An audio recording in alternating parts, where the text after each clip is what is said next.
Saudi अरब की जानिब से हज 2021 की गाइडलाइन जारी होने के बाद हज कमेटी ऑफ इंडिया ने सभी हज एप्लीकेशन को रद्द कर दिया है। इस साल हिंदुस्तान से मुकद्दस सफर पर कोई नहीं जा सकेगा। इस बार सिर्फ दरख्वास्त फॉर्म ही दाखिल किए गए थे। सफर हज के लिए कोई पैसा जमा नहीं किया गया था। आपको बता दें कि सऊदी हुकूमत के मुताबिक कोरोना वायरस के चलते इस साल सिर्फ 60,000 आजमीन को ही फरीज़ा हज की अदायगी की इजाजत दी जाएगी और ये सभी लोग मकामी ही होंगे। इसमें भी 18 से 65 साल के आजमीन ही हज की सादत हासिल कर सकेंगे।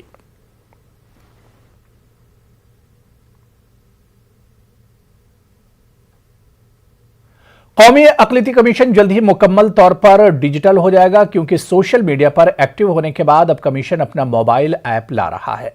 कमीशन के नायब चेयरमैन ने न्यूज़ 18 से बात करते हुए कहा कि इस ऐप के जरिए हिंदुस्तान के किसी भी हिस्से से अपनी शिकायत दर्ज करा सकते हैं और इस पर क्या कार्रवाई हो रही है इसकी भी जानकारी आपको मिलती रहेगी। एक ऐप भी ऐसा होने की बनाने की ज़रूरत है कि जिस ऐप के माध्यम से लोग घर बैठे अपनी शिकायत दर्ज कराएं और उनको, क्योंकि ये जो समय है ये कोविड का समय चल रहा है और अभी आगे कितने दिन तक चलेगा कहा नहीं जा सकता। लोग थोड़ा आने में झिझक रहे हैं, तो हमने उसको लेते हुए एक ऐप इस तरीके का बनाया है कि आप मान लीजिए आपकी कोई शिकायत है या आप माइनॉरिटी कमीशन से कोई क्वेरी करना चाहते हैं, कोई जानकारी शेयर करना चाहते हैं, अगर आप उसको उस ऐप के थ्रू डालेंगे तो आप घर बैठे बैठे उसको ट्रैक भी कर सकते हैं। हमने जो इसमें सिस्टम डाले हैं वो इस तरीके के डाले हैं कि आप उसको घर बैठे बैठे ट्रैक कर सकते हैं। आपको ये पता चल जाएगा कि आपकी ये कंप्लेंट अब कहाँ पर है। हमारे यहाँ से मैसेज से रिवर्ट आएगा, आपको बताया जाएगा कि अब आपकी एप्लीकेशन का कंप्लेंट का स्टेटस ये है। आप उसको घर बैठे बैठे ट्रैक कर सकते हैं। उस पर जो कार्रवाई हो रही होगी, मान लीजिए हमने किसी ज़िले को संबंधित अधिकारियों को नोटिस जारी करा तो उस नोटिस की कॉपी भी आपको थ्रू मोबाइल घर बैठे, आपको आने की आवश्यकता नहीं।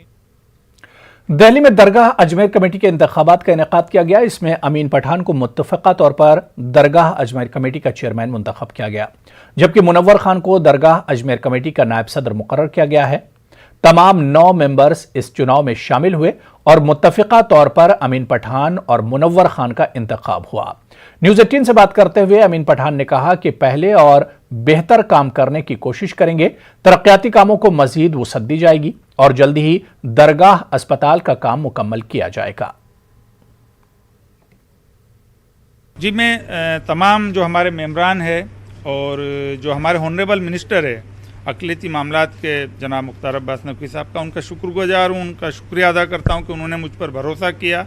और ये जो हमारा इंतखाब हुआ है, मैं यकीन दिलाता हूँ तमाम लोगों को और मीडिया के लोगों को और ख़ास तौर से जो है न्यूज़ 18 उर्दू को भी, कि हमने पिछले 3 साल में भी बहुत डेवलपमेंट के काम किए हैं, जिसमें टॉयलेट ब्लॉक का काम था, गेस्ट हाउस का काम था, गेट चौड़े हुए हैं, कायड़ के अंदर बड़े काम हुए। तो हम उम्मीद करते हैं कि आने वाले वक्त में जायरीन को कोई परेशानी नहीं हो। पूरे मुल्क से, पूरी दुनिया से जो जायरीन आते हैं उनको बेहतरीन वहाँ पे उनके इंतज़ामात हो, उसके लिए हम लोग कोशिश कर रहे थे और आने वाले वक्त पे और कोशिश करेंगे। और एक वहाँ पर एक बड़ा हॉस्पिटल दरगाह कमेटी का ख्वाजा गरीब नवाज के नाम से बनाएंगे। आपको भी मालूम होगा, पूरे मीडिया को भी, और जो जायरीन आ रहे हैं उनको ये मालूम है क्या जिस तरीके से 3 साल के अंदर इस कमेटी ने जो काम किया है अमीन पठान साहब की सराहत के अंदर, तो इंशाल्लाह मैं पूरी उम्मीद के साथ कह सकता हूँ क्या मुझे भी जो जिम्मेदारी मिली है उपाध्यक्ष की, हम मिलकर काम करेंगे। और जैसा कि अभी बताया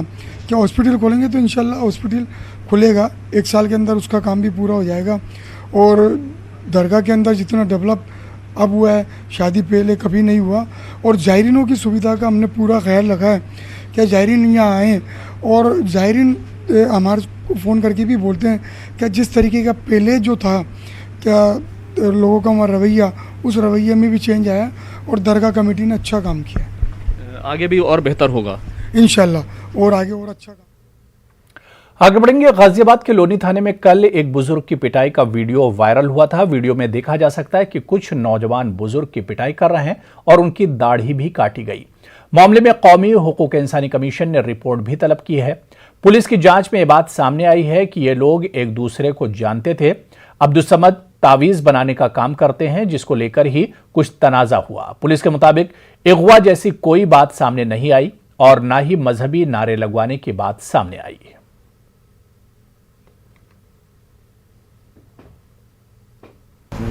अब मैं भैया पुलिस वाले ले गए, लेवा के बयान हुए, मेरे बयान होने के बाद में पुलिस वालों ने मेरी इतनी मदद करी है, इतनी कार्रवाई करी है। उन्होंने एक मुलजिम को भेज दिया है और एक मुलजिम को, 2 मुलजिम को और भेज रहे हैं और मैं उनका शुक्रगुजार हूँ। पुलिस वालों ने मेरी बहुत मदद करी है। आप सब उनके शुक्रगुजार हैं, जितने भी मेरी वीडियो देखी है सब उनका शुक्रगुजार। गाजियाबाद के लोनी क्षेत्र में सोशल मीडिया पे एक वीडियो वायरल हो रही थी जिसमें बुजुर्ग की पिटाई की गई और उसकी दाढ़ी काटी गई। क्या घटनाक्रम रहा है? हमारे साथ मौजूद है डॉक्टर नीरज राजा, एसपी देहात है। सर, क्या घटनाक्रम रहा था? ये 5 तारीख की घटना थी, जिसमें कि कुछ लड़कों ने एक बुजुर्ग के साथ मारपीट और अभद्रता की थी। तो इसका संज्ञान लिया गया था और मुकदमा इसमें पंजीकृत कर लिया गया था, जो भी बुजुर्ग ने FIR अपनी दी थी। लेकिन उसके बाद सोशल मीडिया में कुछ वीडियो वायरल हुए जिसमें कि उनको मार पिटाई करते हुए, उनके साथ अभद्रता करते हुए कुछ लड़के दिखाई दे रहे हैं। तो इसका भी तत्काल संज्ञान लिया गया और टीमें गठित करके सबसे पहले हमारा ये प्रयास था कि वीडियो की पुष्टि की जाए। वीडियो की पुष्टि के आधार पर जो लड़के हैं उनको चिन्हित किया जाए। तो हमने उसमें लड़के भी चिन्हित किए, वीडियो की पुष्टि भी हुई और लड़के चिन्हित करके 3 लड़के जेल जा चुके हैं, जिसमें कि प्रवेश गुजर एक है, इसके अलावा आदिल और कल्लू गुजर, ये 3 लड़के जेल जा चुके हैं। इसके अलावा और लड़के भी चिन्हित कर लिए गए हैं, आरिफ, इंतजार, हिमांशु आदि। इनको भी हम लोग बहुत जल्दी गिरफ्तार करके जेल भेजेंगे। इसमें पूरा मामला ये निकल के आया कि ये बुजुर्ग हैं जो तावीज़ बनाने का अपना काम करते हैं। तो इन्होंने इनके परिवार में और गांव में कुछ तावीज़ बना के दिए होंगे इन लड़कों को।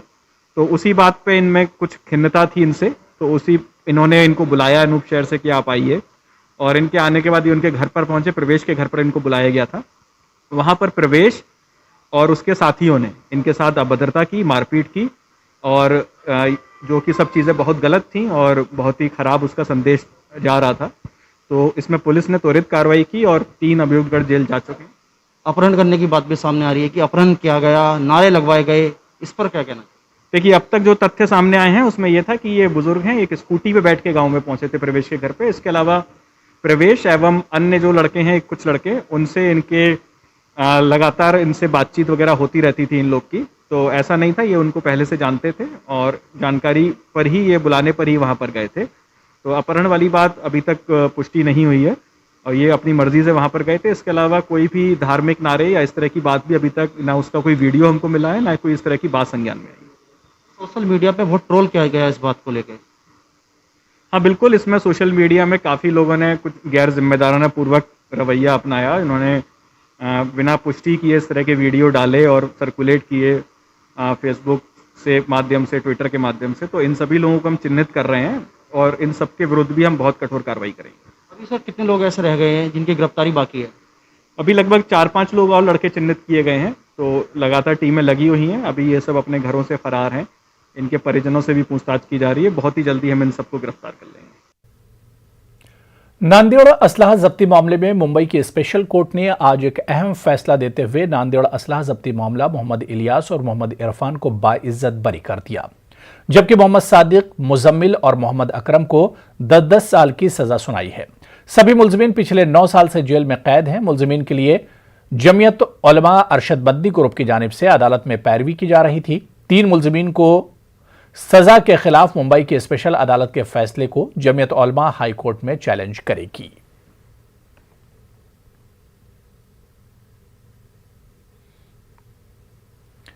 सऊदी अरब की जानिब से हिंदुस्तान को ऑक्सीजन की फराहमी का सिलसिला जारी है। आज सऊदी अरबिया की जानिब से 14 ऑक्सीजन टैंक मुंबई पर पहुंचे। सऊदी सिफारतखाना मुंबई के अफसरान ने इन ऑक्सीजन टैंक्स को रिसीव किया।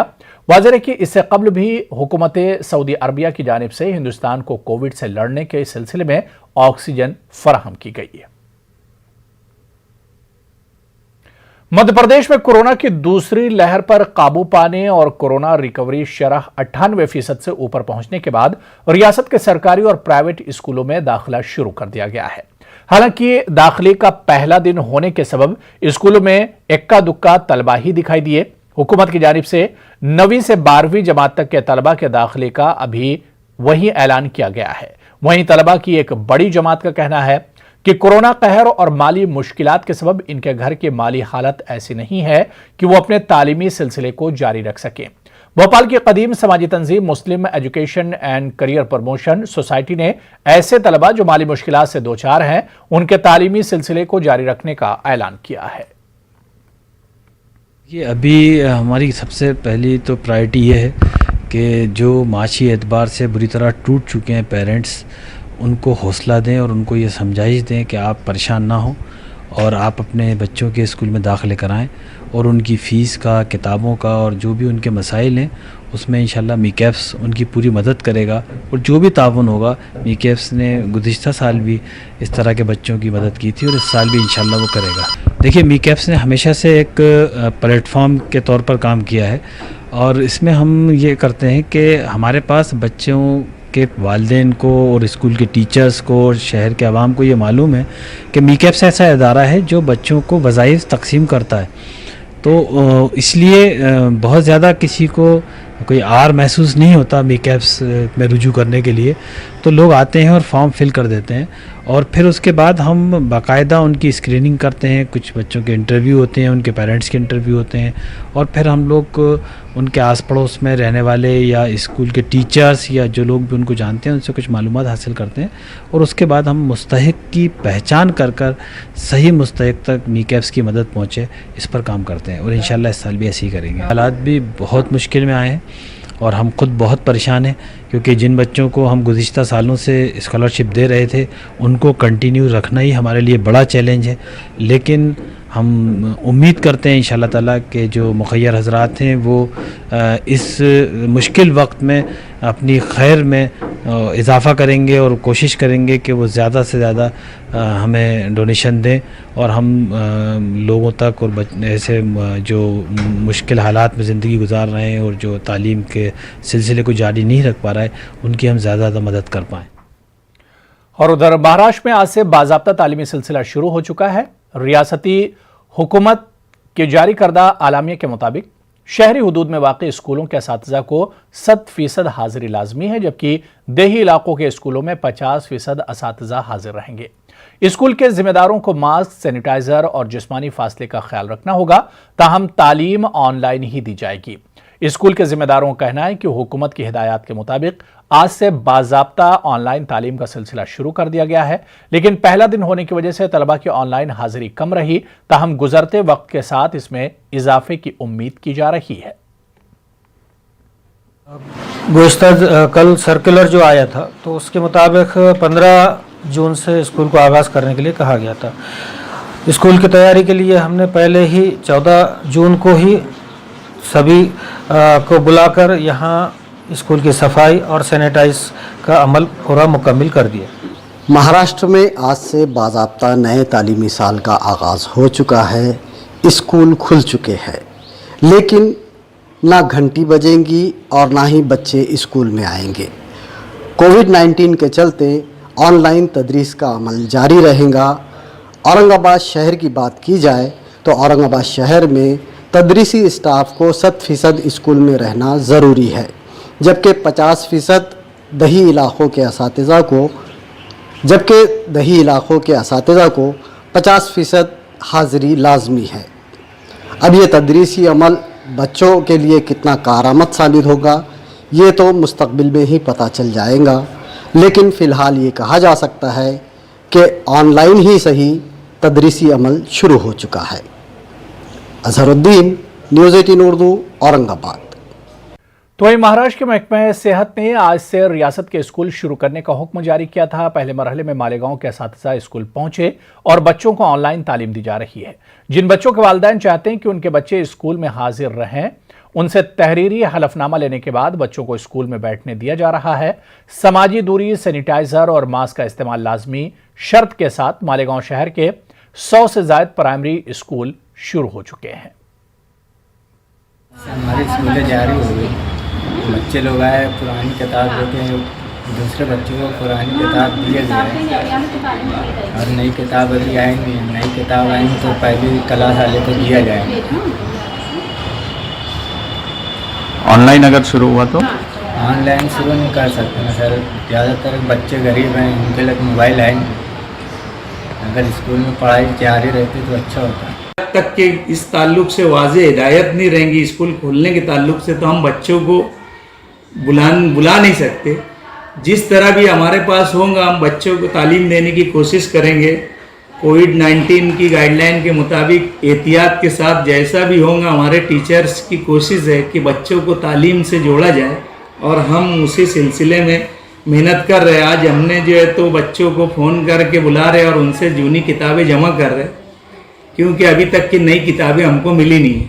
जूनी किताबें जमा कर रहे और वो जो बच्चे अगली क्लास में जो चले गए उनको वो किताबें दे रहे, ताकि कम से कम एक तालीम का माहौल घर में बन सके। कोरोना मर से इंसानियत लाचार और परेशान है। मरीजों के लिए ऑक्सीजन की कमी एक अहम मसला बनी हुई है। इस संगीन सूरत हाल को देखते हुए बेंगलुरु में हु इज हुसैन नामी तंजीम ने ऑक्सीजन बैंक कायम की है।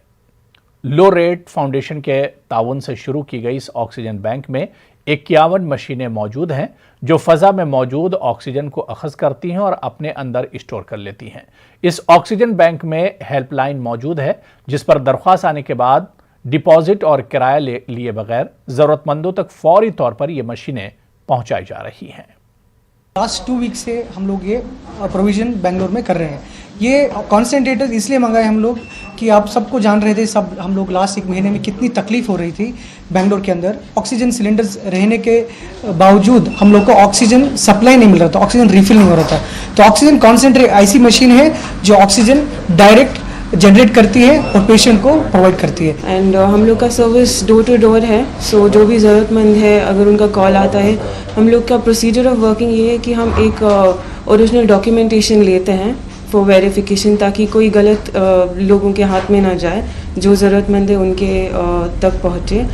हमारी इंस्पिरेशन जो है इमाम हुसैन अलैहिस्सलाम से आती है और उन्होंने हमें सिखाया कि जब भी इंसानियत के लिए खड़ा होना है, वो इरिस्पेक्टिव ऑफ कहाँ हो, जो भी सिचुएशन में हो, इंसानियत को बचाना हमारी ड्यूटी है, हमारा पर्पस मकसद है और हमारी ज़िंदगी का वही एक सिंगल गोल है कि हम किसी मज़हब, we don't differentiate any religion, caste of any kind. We believe oneness of God and हम सब हिंदुस्तानी हैं और इंशाल्लाह करते रहेंगे और ये टीम बहुत अच्छी है। We will do much better than what we have done. साबिक सीएम दिग्विजय सिंह के जरिए कांग्रेस कश्मीर मामले पर दफा 370 को लेकर दिए गए बयान पर मध्य प्रदेश में सियासत खत्म होने का नाम नहीं ले रही है।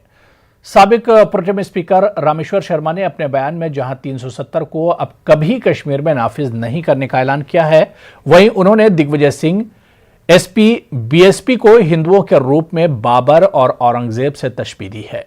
दूसरी जानब कांग्रेस के सीनियर लीडर पीसी शर्मा ने बीजेपी लीडर रामेश्वर शर्मा के बयान पर जवाबी हमला करते हुए बीजेपी और मरकजी हुकूमत को सख्त तनकीद का निशाना बनाया। पीसी शर्मा ने तो यहां तक कह दिया कि मोदी हुकूमत के जरिए पाकिस्तान को जो करोड़ों वैक्सीन पहुंचाई गई, इसको लगाने के बाद दहशतगर्दों ने कश्मीर पर हमला किया है। ये दिग्विजय सिंह, सपा, बसपा, आप और कांग्रेस ये हिंदुओं के वेश में औरंगजेब और बाबर हैं। ये ध्यान रखिए, ये वो लोग हैं जो हिंदुस्तान में हिंदू जब एक होगा तो ये जाति के नाम पर संघर्ष करेंगे। हिंदुस्तान में हिंदू जब हिंदुस्तान के स्वाभिमान के साथ खड़ा होगा तो हिंदुओं में ये मतभेद करेंगे। जिन्ना की मजार पर फूल किसने चढ़ाए थे? लाल कृष्ण अडवाणी जी। बगैर बुलाए नवाज शरीफ के जन्मदिन पे कौन गया था पाकिस्तान? प्रधानमंत्री मोदी जी। उनकी माँ को साड़ी किसने दी? मोदी जी ने। वहाँ के आम जो आए नवाज शरीफ को किसने खाए? मोदी। ये सब तो इनके, ये मैं तो कह रहा हूँ कि वैक्सीन 4.5 करोड़ पाकिस्तान को क्यों दी? आतंकवादियों को लगी। अभी कल घटना हुई, 2 हमारे सैनिक और 3 शहरी मारे गए, वही आतंकवादी हैं जिनको ये वैक्सीन लगी थी। रायचूर डिस्ट्रिक्ट टेलर्स एसोसिएशन ने जिले में टेलर शॉप्स को भी खोलने की इजाजत देने की जिला deputy commissioner R Venkatesh Kumar से मांग की है। टेलर एसोसिएशन के सदर मोहम्मद फिरोज हमराज ने बताया कि रायचूर शहर में तकरीबन 300 टेलर शॉप्स हैं। उन्होंने कहा कि गुज़िश्ता 2 माह से दीगर दुकानात के साथ टेलर शॉप भी बंद हैं और 14 जून से जिला इंतजामिया ने रोजाना की असास पर सुबह 6 बजे से दोपहर 2 बजे तक सिर्फ अशिया जरूरिया की दुकानें खोलने की इजाजत दी है, लेकिन अभी तक टेलर शॉप्स को खोलने की इजाजत नहीं दी गई है। परमिशन में ऐसा गरीब है, उससे भी गरीब टेलरों में है हमारे पास, जो रोज़ाना लाना और खाना उनका हालत ऐसी है। तो मैं वही चाह रहा था, अगर उनके सर हमको 50% भी अगर मौका दिए काम करने का, तो भी हम डिस्टेंस मेंटेन करके ही हम काम करेंगे सब मिलकर। जैसा आपका गाइडलाइंस है गवर्नमेंट का, वो हिसाब से हम आएंगे। इसीलिए कल हम डीसी साहब को मेमोरेंडम दिए कि हमको भी अगर मौका दिए तो बेहतर रहेगा बोल के। इसी तरह हमारे चीफ मिनिस्टर साहब भी 2000 रुपये जो ये करें, अगर उसको कुछ बढ़ाते तो बहुत बेहतर था हमारे लिए। मध्य प्रदेश हुकूमत ने रियासत में कोरोना वैक्सीन को लेकर रियासतगीर सतह पर महाअभियान चलाने का फैसला किया है। सीहोर में वुजरा की मैराथन मीटिंग में महाअभियान चलाने की बात कही गई थी, जिस पर आज काबीना मीटिंग में मोहर लगा दी गई। कोरोना वैक्सीन का अभियान 1 जुलाई से शुरू होगा और 3 जुलाई तक जारी रहेगा। कोरोना वैक्सीन के महाअभियान को लेकर वज़ीर आला शिवराज सिंह ने भी वजीरों के साथ मेंबराने असेंबली की जिम्मेदारी भी तय की है। इस ताल्लुक से मध्य प्रदेश के वजीर बराए मेडिकल एजुकेशन विश्वास नारंग कुछ इस अंदाज में अपने ख्यालात का इजहार करते हैं।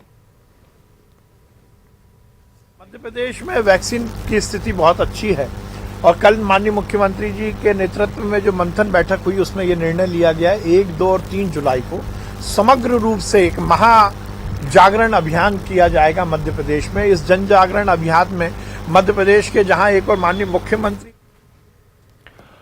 कोरोना वबा के दौरान बाहिमी इमदादो इन्हिसार का जज्बा मुस्तहकम हुआ है। मुल्क इस वबा से मुत्तहिद होकर मुकाबला कर रहा है। टीकाकारी के ऐलान के बाद हम बेहतर ताउन करें, जिससे हम कोरोना को मात देने की जानिब कदम बढ़ा सकें। नेटवर्क 18 इस मुहिम में हर कदम पर आपके साथ रहेगा। जब तक सभी महफूज नहीं, तब तक कोई महफूज नहीं होगा। इसी सोच की बुनियाद पर हमारी मुहिम संजीवनी का मकसद ये यकीनी बनाना है कि वैक्सीन पाना सभी हिंदुस्तानियों का हक है।